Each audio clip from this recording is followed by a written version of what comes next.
Mi familia me excluyó de la fiesta de jubilación de mi padre después de arreglarles la plomería gratis. Me fui con mi amigo con la reservación de regalo de papá y los enloquecí a todos. ¿Qué tal Reddit? Aparentemente, tener tu propio negocio no significa nada cuando tu familia necesita que arregles un inodoro a las 2 de la mañana gratis. Me llamo Damián. Tengo 33 años y soy plomero licenciado desde hace 11 años. Construí mi negocio desde cero.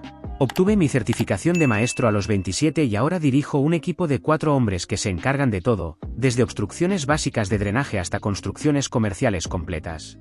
Empecé en la tienda de mi tío cuando tenía 19 años. Pasé años arrastrándome bajo casas, aprendiendo el oficio de la manera difícil. Soy bueno en lo que hago, y eso es exactamente por lo que mi familia me ha tratado como su servicio de reparaciones de emergencia personal, disponible las 24 horas del día, los 7 días de la semana, desde el momento en que obtuve mi licencia. Al principio, las peticiones eran pequeñas. Mi madre necesitaba ayuda para instalar un grifo nuevo. Mi padre quería que revisara un inodoro que no paraba de perder agua. Cosas normales de familia, que yo hacía con gusto, porque eso es lo que hace la familia, ¿verdad? Ayudarse mutuamente. Pero en algún momento, ayudar se convirtió en estar disponible gratis, a cualquier hora, para cualquier problema relacionado con el agua en un radio de 50 kilómetros. Déjenme darles un resumen de los momentos destacados. Mi hermana Lila tuvo una tubería reventada. Conduje 40 minutos a las 2 de la mañana, en pleno enero. Me arrastré bajo su casa, con un frío congelante, armado con una linterna y un cortatubos. Ese trabajo habría costado $800 como servicio de emergencia si hubiera llamado a cualquier otro. Ella me preparó café, y me dijo gracias. Mi hermano Milo me pidió rehacer toda la plomería cuando terminó su sala de entretenimiento. Moví todas las líneas de drenaje, añadí una estación de bebidas con fregadero y conexión para máquina de hielo, e instalé un baño completo con ducha de acceso directo. Me tomó 4 fines de semana. Ese trabajo habría costado unos $8.000 a tarifa comercial. Él me compró una pizza. Luego estuvo la víspera de Navidad, cuando su esposa Nora metió una papa en el triturador de basura y tuve que ir a sacarla usando una herramienta de desatasco, mientras todos los demás comían la cena. La casa de mis padres, básicamente, la he mantenido yo gratis desde que tenía 22 años. He reemplazado el calentador de agua. Hice un cambio completo de tuberías cuando las líneas galvanizadas empezaron a corroerse. Realicé 2 renovaciones de baño y una actualización del fregadero de la cocina. Incluso instalé un sistema de ducha de lluvia elegante que mi madre vio en una revista y decidió que necesitaba sí o sí. $63 en piezas, que pagué de mi propio bolsillo, porque ella dijo que no podían permitírselo en ese momento. Nunca me quejé, simplemente aparecía y hacía el trabajo. A veces recibía un gracias. Asumía que eso era lo que hacían las familias. Yo ayudaba con la plomería. Mi hermano Milo, que es contador, probablemente ayudaba con los impuestos y la planificación financiera. Mi hermana Lila, que trabaja en planificación de eventos, seguramente ayudaba a organizar reuniones familiares. Excepto que luego descubrí la verdad. Milo nunca había hecho sus impuestos gratis. Ni una sola vez. Siempre los refería a su firma, y les cobraban el precio completo, como a cualquier cliente. Lila nunca organizó un evento familiar sin facturar su tiempo y sus gastos. Yo era el único que trabajaba gratis. El único al que se esperaba que dejara todo y apareciera a cualquier hora. Luego llegó la semana previa a la fiesta de jubilación de mi padre, y ahí fue cuando todo empezó a torcerse. Mi madre llamó un domingo por la noche, mientras yo veía un partido. Me dijo que la fiesta sería el sábado y que, antes de que llegaran los invitados, necesitaban que revisara una pequeña fuga bajo el fregadero del baño. Solo una reparación rápida, 20 minutos como máximo. Conduje 40 minutos hasta su casa un martes por la noche, después de un día de 10 horas instalando una tubería principal de agua para un restaurante nuevo. Me dolía la espalda. Tenía las manos en carne viva de trabajar todo el día con accesorios de cobre. Y lo único que quería era sentarme a comer algo que no saliera de una máquina expendedora. La pequeña fuga no era nada pequeña. Las líneas de suministro estaban tan corroídas que el acero trenzado se separaba de los accesorios. La válvula de cierre estaba completamente bloqueada por acumulación de calcio. De ese tipo que ni siquiera intentas girar, porque sabes que el vástago se romperá. El sifón tenía una grieta fina que dejaba escapar gas de alcantarilla hacia la habitación. Lo olí en el instante en que abrí el gabinete. 2 horas y media después, terminé. Instalé nuevas líneas de suministro, nuevas válvulas de cierre y un sifón nuevo. Todo con piezas que pagué de mi propio bolsillo, porque conducir hasta la tienda de suministros habría hecho una noche larga, aún más larga. $63 cargados a mi tarjeta de crédito. Mientras guardaba mis herramientas, podía oír a mi madre hablando por teléfono en la cocina. Su voz resonaba por toda la casa. Estaba coordinando la comida para la fiesta, confirmando los detalles para el sábado, el plano de asientos ya finalizado, y asegurándose de que el tío Owen supiera que la hora había cambiado a las 4 en lugar de las 5. Entré a la cocina, todavía con la llave de tubo en la mano, y pregunté a qué hora debía llegar el sábado. Supuse que iría temprano, ayudaría a colocar sillas o lo que hiciera falta. Como siempre, la cara de mi madre hizo esa cosa. Esa media sonrisa tensa que ya había visto antes, justo cuando estaba a punto de dar malas noticias. Colgó el teléfono lentamente. Dijo que la fiesta sería, en realidad, bastante pequeña. Solo familia inmediata. Que querían mantenerla íntima y manejable. Señalé que yo era familia inmediata. Su propio hijo. Y que, literalmente, acababa de oírla mencionar al tío Owen, el primo segundo de mi padre que vive a 3 estados de distancia. Un hombre que aparece en eventos familiares, con suerte, una vez cada 4 años. Mi madre empezó a balbucear, buscando palabras. Habló de limitaciones de espacio, de que ya habían confirmado el número final de invitados con los encargados de la comida, de lo incómodo que sería cambiarlo ahora, de que el plano de asientos ya estaba hecho. Me quedé ahí, con la ropa de trabajo puesta, las manos todavía sucias de arreglar su plomería, viendo a mi madre explicarme por qué no me habían invitado a la fiesta de jubilación de mi propio padre. La fiesta que sería en 4 días. En la casa que acababa de reparar gratis durante 2 horas y media. Como había hecho durante 11 años. Dijo que no era nada personal. Que harían algo conmigo aparte. Tal vez una cena la semana siguiente. En ese momento, no discutí. No grité. Solo asentí, guardé mis herramientas en completo silencio y caminé hacia mi camioneta. Ella me siguió afuera, todavía dando excusas. Dijo que estaba siendo un poco dramático. Que no entendía por qué estaba tan serio, que al final solo era una fiesta. Subí a mi camioneta, encendí el motor, y me fui sin responder. Aquí está lo que ella no sabía. Lo que nadie sabía. 3 meses antes, había reservado un viaje de una semana a Costa Rica como regalo de jubilación para mi padre. Un bonito resort en la costa del Pacífico, llamado Playa Azul Beach Club. Habitación con vista al océano, mejorada de estándar a premium porque quería que fuera especial. Comidas todo incluido, traslados desde el aeropuerto, el paquete completo. Había estado ahorrando durante más de un año. Cada trabajo extra, cada proyecto paralelo, cada hora de fin de semana, todo fue al fondo de Costa Rica. $2.300 en total. Había coordinado con mi socio comercial, Tomás, para que cubriera mis trabajos mientras yo estuviera fuera. Iba a sorprender a mi padre en la fiesta. Decirle que nos iríamos el mes siguiente, solo él y yo. Un viaje para celebrar sus 35 años de trabajo duro. Incluso había comprado una camisa havaiana ridícula para usar cuando le entregara los boletos. Tenía todo el momento planeado en mi cabeza. Pero no me invitaron a la fiesta. Esa noche me senté en mi apartamento, mirando la confirmación del resort en la pantalla de mi laptop. $2.300 ya pagados. Depósito no reembolsable. Un regalo, para un hombre que aparentemente no me necesitaba en su gran celebración. Pero lo que realmente me golpeó no fue el dinero. Fue lo que entendí alrededor de la medianoche, mientras seguía sentado en la oscuridad. No se olvidaron de invitarme. Decidieron no hacerlo. Y hay una gran diferencia. Lo hicieron a propósito. Yo no era un descuido, ni un error. Era alguien a quien eligieron excluir, mientras seguían esperando que arreglara su plomería 4 días antes de la fiesta. Me quedé ahí un rato más, dándole vueltas a todo, hasta que, al final, hice lo único que se me ocurrió. Llamé a mi mejor amigo, Bruno. Nos conocemos desde 7º grado. Ahora es electricista, dirige su propio equipo y tiene ese tipo de humor seco que siempre nos mete en problemas en el peor momento. También es el tipo de amigo que apareció con su camioneta, sin hacer preguntas, el día que mi ex se mudó. Le conté todo lo que había pasado. Bruno se quedó en silencio unos segundos. Luego preguntó si la reservación estaba a nombre de mi padre, o si podía cambiarla. Saqué la confirmación. Habitación premium para 2 huéspedes. Los nombres podían modificarse hasta 48 horas antes de la llegada por un cargo administrativo de $25. Bruno soltó. Hermano, nos vamos a Costa Rica. Tu papá puede celebrar su jubilación descubriendo cuánto cobra un plomero de verdad. Me reí por primera vez en horas. Luego cambié la reservación. Damián Ale y Bruno Vance. Salida el sábado a las 6 de la mañana. El mismo día exacto de la fiesta de jubilación de mi padre. La alarma sonó a las 4 de la mañana el sábado. Bruno me recogió a las 5 menos cuarto en su camioneta.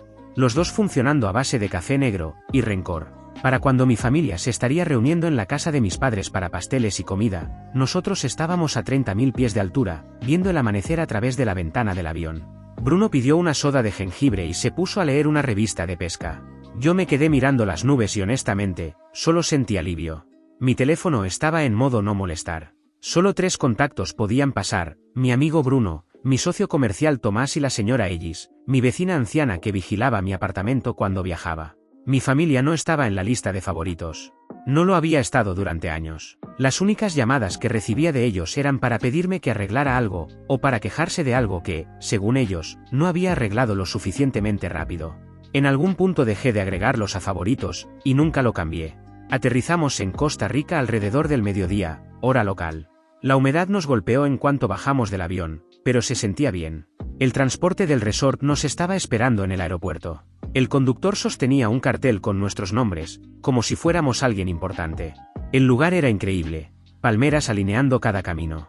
Una piscina infinita que parecía derramarse directamente en el Océano Pacífico. Nuestra habitación tenía un balcón digno de postal, 2 sillas frente al mar y nada más que horizonte azul hasta donde alcanzaba la vista. Me quedé ahí unos 5 minutos, simplemente absorbiéndolo. Era la primera vez en mucho tiempo que nadie me pedía nada. Bruno salió al balcón con el menú del todo incluido y dijo que íbamos a comer camarones en cada comida, ya que estaban incluidos. Nos cambiamos a trajes de baño y fuimos a la playa con batidos de frutas que sabían a vacaciones en un vaso. Mientras tanto, de vuelta en casa, la fiesta iba genial. Hasta que dejó de irlo. Obtuve la historia completa después, gracias a Andrés, un plomero que conozco profesionalmente y que terminó recibiendo la llamada de emergencia.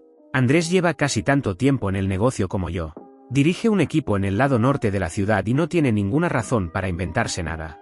Aproximadamente 2 horas después de iniciada la fiesta, alguien tiró de la cadena del baño de arriba, el mismo que yo había arreglado 4 días antes. Lo que mi madre no mencionó cuando me pidió que fuera es que llevaba meses tirando toallitas desechables por ese inodoro, prácticamente un paquete por semana.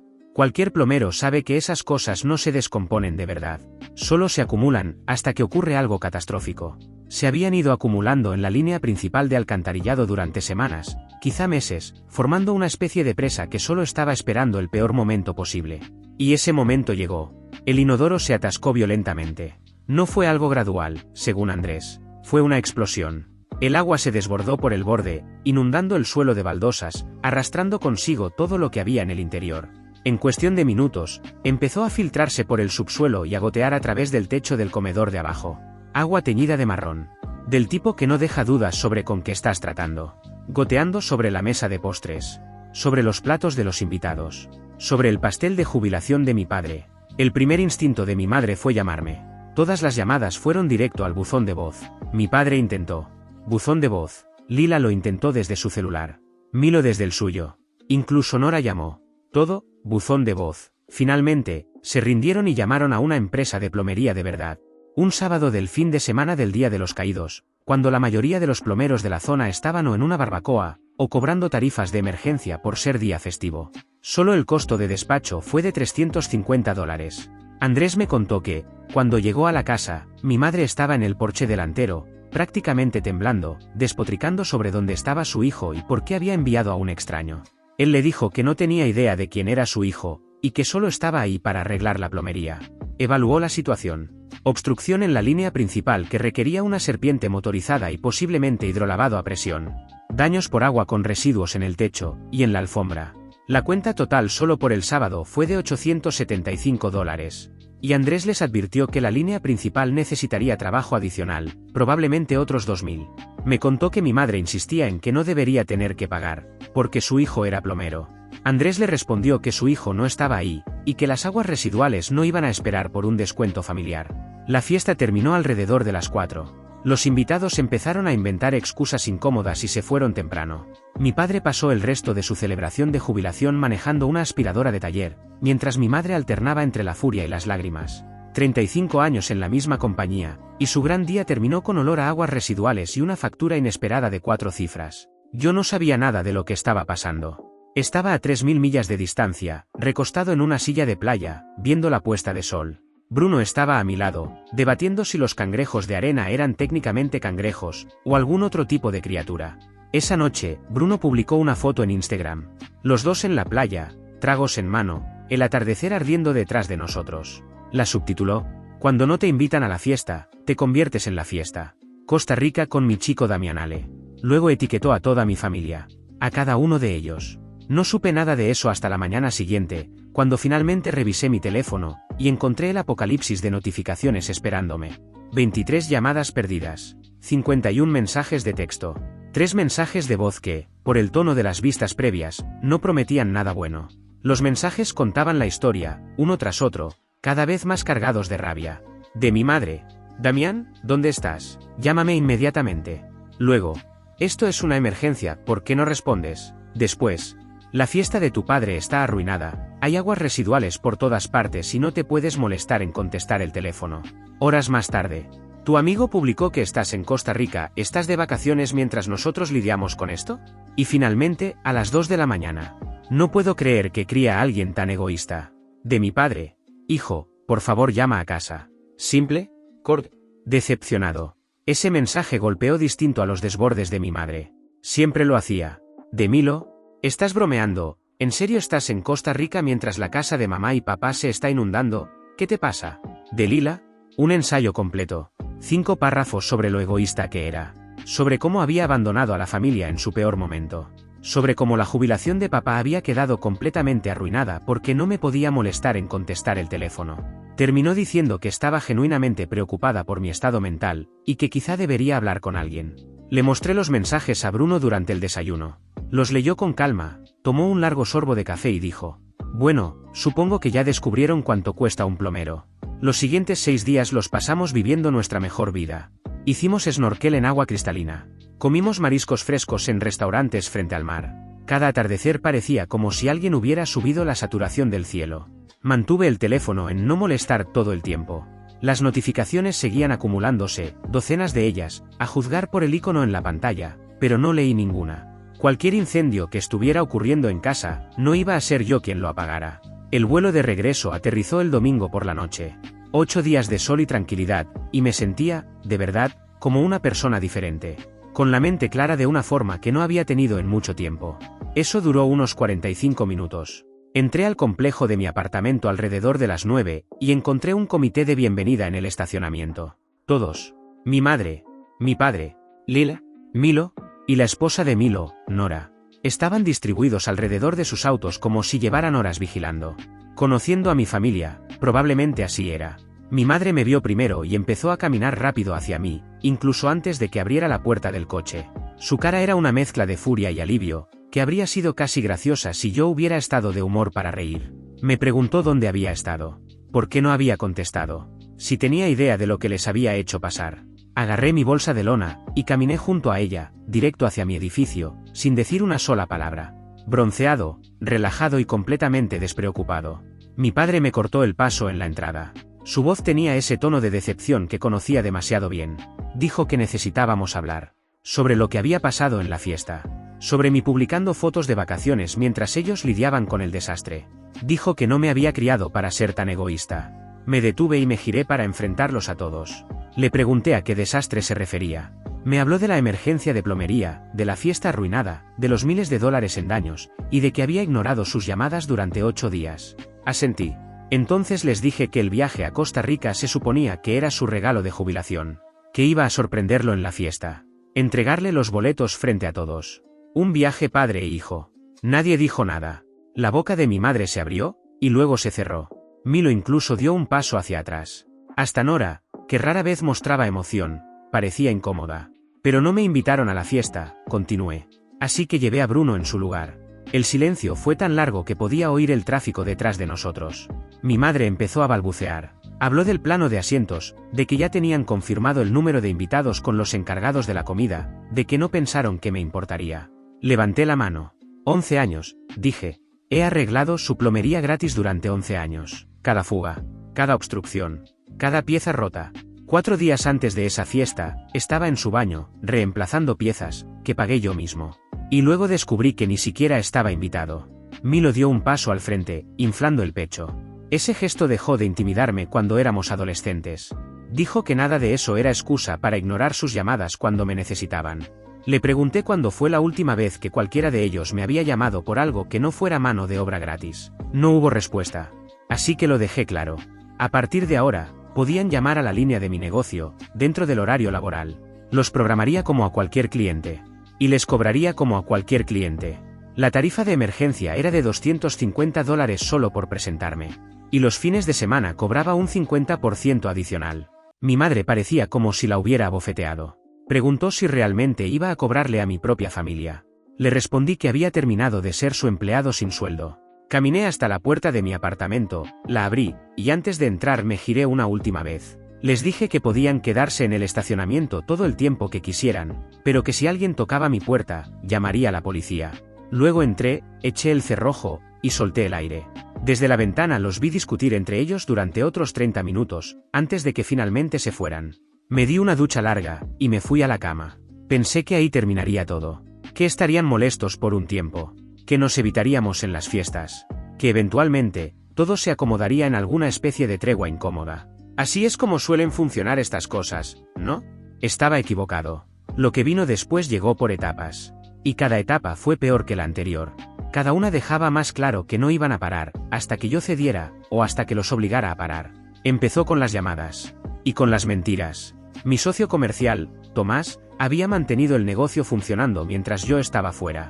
Lleva conmigo 6 años. Empezó como aprendiz y ahora prácticamente codirige la operación. Buen plomero. Mejor persona. Me contó que mi madre había llamado a la línea del negocio 9 veces mientras yo estaba en Costa Rica.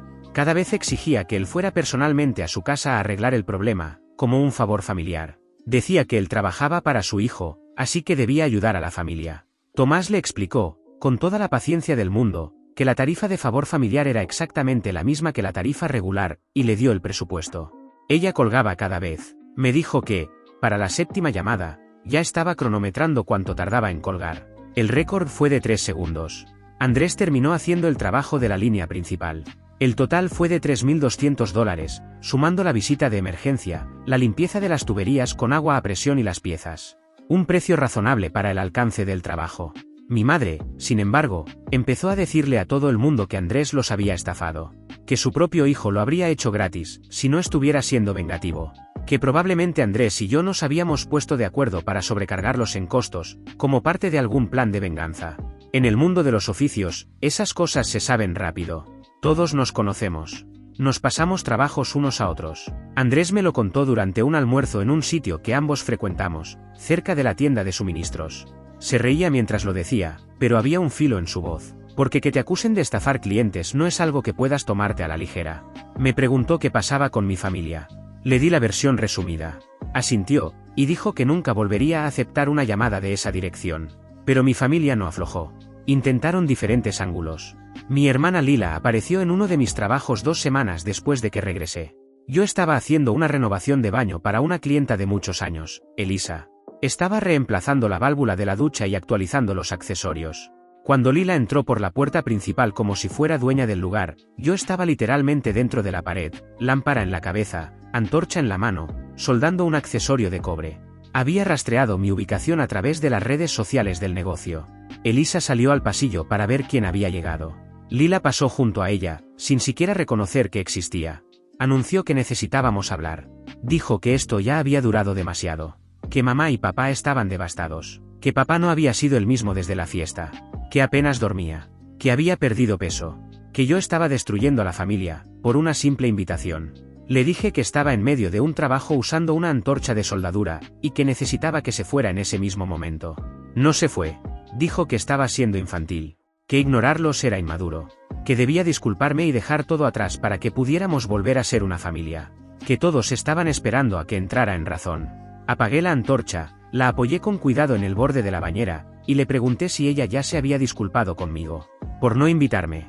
Por planear una fiesta entera bajo la idea de que yo no era necesario. Por 11 años esperando que trabajara gratis, mientras ella sí cobraba por su trabajo como planificadora de eventos. Dijo que eso no era lo mismo. Le pregunté cómo. No supo responder. Se quedó en silencio unos segundos, con la boca entreabierta, antes de recomponerse y decir que yo estaba torciendo todo. Que me estaba haciendo la víctima, cuando en realidad yo era quien los había abandonado. Elisa, que había estado observando desde el pasillo con los brazos cruzados, finalmente intervino. Le preguntó a Lila si trabajaba para mí. Lila respondió que no, que era mi hermana.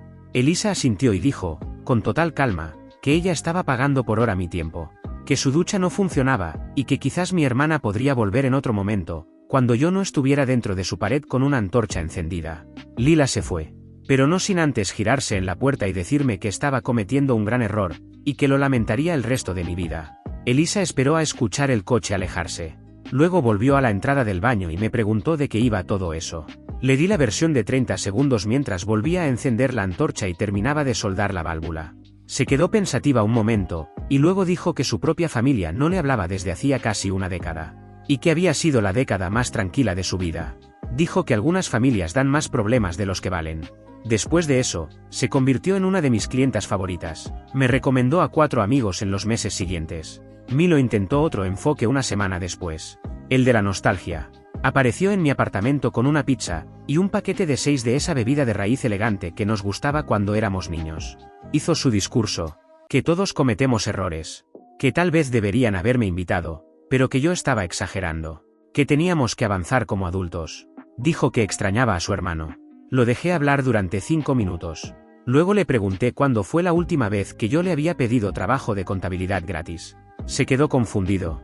Así que se lo expliqué claramente. Él era contador público, con su propia firma. 6 empleados. En 11 años, ni una sola vez se había ofrecido a hacer mis impuestos gratis. Ni a ayudar con declaraciones trimestrales. Ni con la nómina. Dijo que eso era diferente. Abrí la puerta principal, y le dije que se fuera. Empezó a balbucear sobre ser razonables, sobre hacer las paces. Le dije que tenía 30 segundos antes de que llamara a la policía. Se fue en 28, todavía murmurando sobre lo poco razonable que yo era.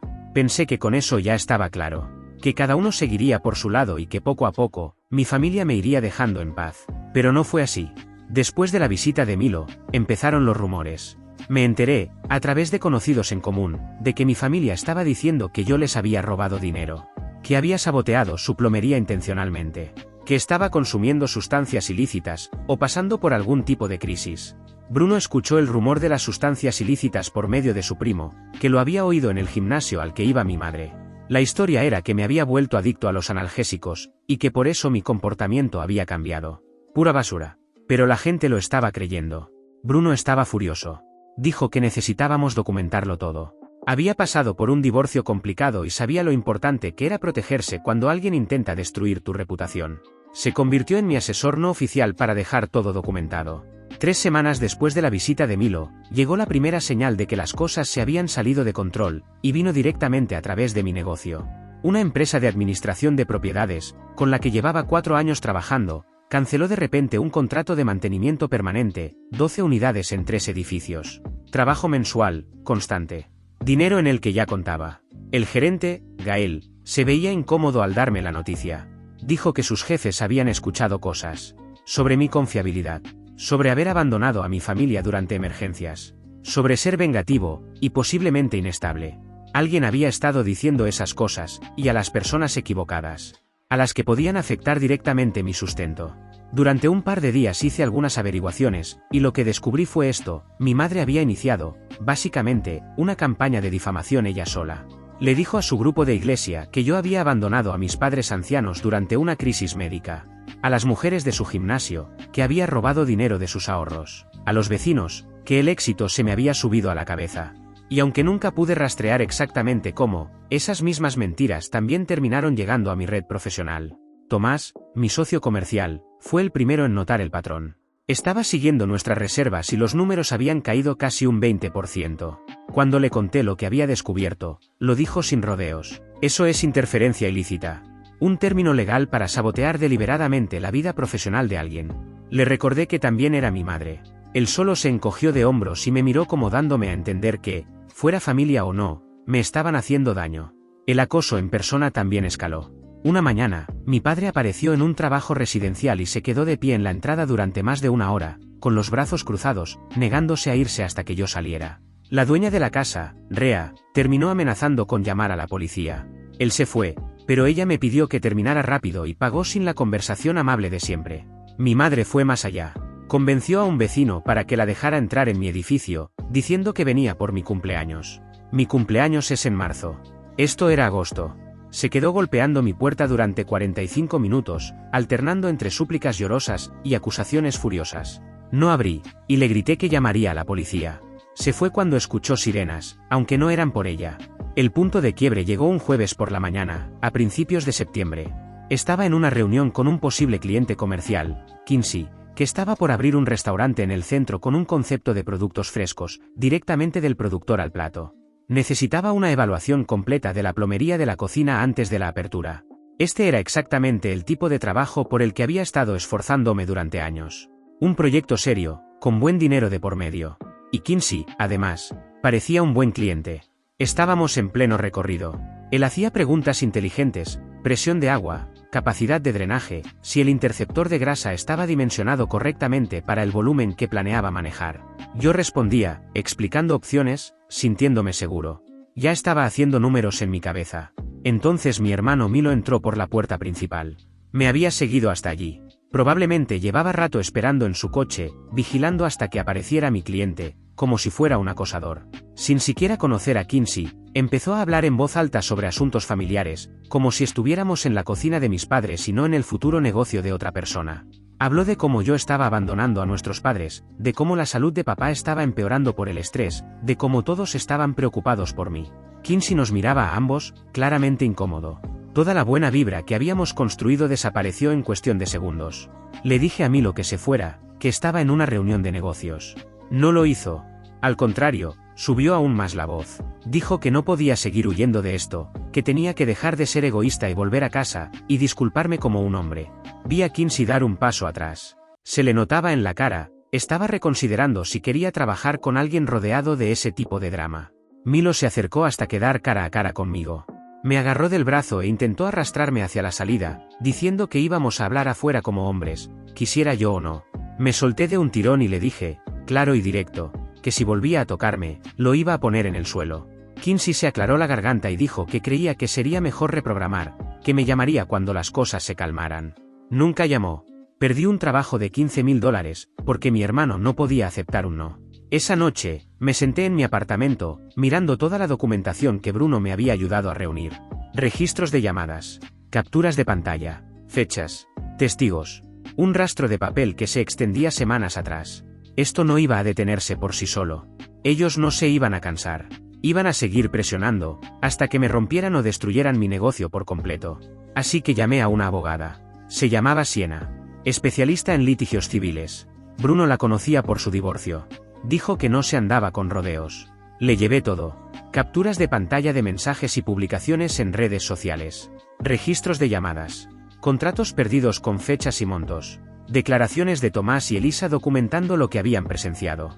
Revisó todo con calma, tomando notas. Cuando terminó, me preguntó qué resultado quería. Le dije que quería que pararan. Que quería mi vida de vuelta.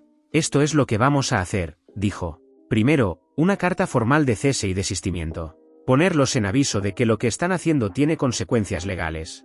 Dejar constancia de que han sido advertidos. La mayoría de la gente retrocede cuando ve el membrete de un bufete de abogados.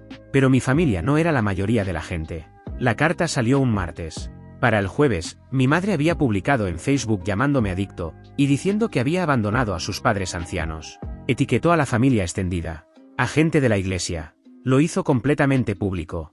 Como si me estuviera retando. Siena no dudó. Bien, dijo. Entonces escalamos. Solicitó una orden de restricción temporal, basándose en el acoso, las emboscadas en sitios de trabajo, el acecho en mi edificio y el patrón constante de aparecer sin invitación. La publicación en Facebook ayudó. La orden fue concedida. El notificador judicial localizó a los 4. 2 días después, mi padre apareció en mi apartamento de todos modos. Golpeó mi puerta durante 20 minutos. No abrí. Llamé a la línea policial no urgente. Los oficiales llegaron, documentaron la violación y le ordenaron retirarse. Le advirtieron que una nueva infracción podría terminar en arresto. Ese incidente se volvió importante más adelante. Siena no presentó una demanda completa por difamación. Me explicó que esos casos son caros, lentos y difíciles de ganar, incluso cuando tienes razón. En lugar de eso, hizo algo más inteligente. Envió una carta al abogado de ellos, detallando toda la evidencia que habíamos reunido. La carta dejaba claro que, si el caso llegaba a juicio, buscaríamos una compensación completa, además de los honorarios legales. Pero también ofrecía una alternativa, mediación. Su abogado respondió una semana después. Querían hablar. La mediación se llevó a cabo en una oficina neutral en el centro. Era una sala de conferencias con un mediador, ambos abogados, y nosotros. Tomás, mi socio comercial, asistió como testigo. Era la primera vez que estaba en la misma habitación con mi familia desde aquella noche en el estacionamiento. Mis padres se veían cansados. Milo estaba sentado con los brazos cruzados, y Lila evitaba el contacto visual. El abogado de ellos empezó con el típico discurso sobre emociones intensas, encontrar un camino hacia adelante y sanar relaciones. Siena lo interrumpió. No estamos aquí para arreglar relaciones, dijo. Estamos aquí para acordar términos que hagan que esto termine. Entonces expuso las condiciones: debían mantenerse a una distancia mínima de 500 pies de mí, de mi casa, de mi negocio y de cualquier sitio de trabajo, nada de contacto, ni directo ni indirecto, una retractación escrita, enviada a todas las personas a las que les habían mentido, y el reembolso de $14.000 por pérdidas de negocio documentadas. Se resistieron. Dijeron que el dinero era demasiado, que las retractaciones eran humillantes, que no deberían tener que admitir que habían hecho algo mal. Siena, entonces, dejó clara la alternativa. Teníamos la violación documentada de la orden de restricción por parte de mi padre. Las publicaciones de mi madre en Facebook llamándome adicto, hechas después del cese y desistimiento. Declaraciones de clientes, contratos perdidos y un rastro de evidencia sólido. Si íbamos a juicio, pediríamos más de 14.000. Y todo sería público. El mediador sugirió un receso. Cuando volvimos, su abogado habló por ellos. Aceptaban los términos. Sin juicio, sin espectáculo en la corte. Solo documentos, y un cheque. Las cartas de retractación se enviaron la semana siguiente. Mi madre tuvo que mandarlas personalmente a su grupo de iglesia, a su gimnasio y a todas las personas a las que les había contado esas mentiras. En ellas declaraba, de forma clara, que sus acusaciones, robo, sabotaje de plomería y consumo de sustancias, eran falsas. El cheque se hizo efectivo 2 semanas después, $14.000. Supe por el tío Owen que tuvieron que recurrir a sus ahorros para pagarlo. También dijo que, en su opinión, yo había manejado la situación correctamente. La orden de restricción se mantuvo. Un juez la hizo permanente en una audiencia rutinaria, donde nadie se opuso. Al salir de la audiencia, no sentí que hubiera obtenido una gran victoria ni me sentí reivindicado, solo sentí que todo había terminado.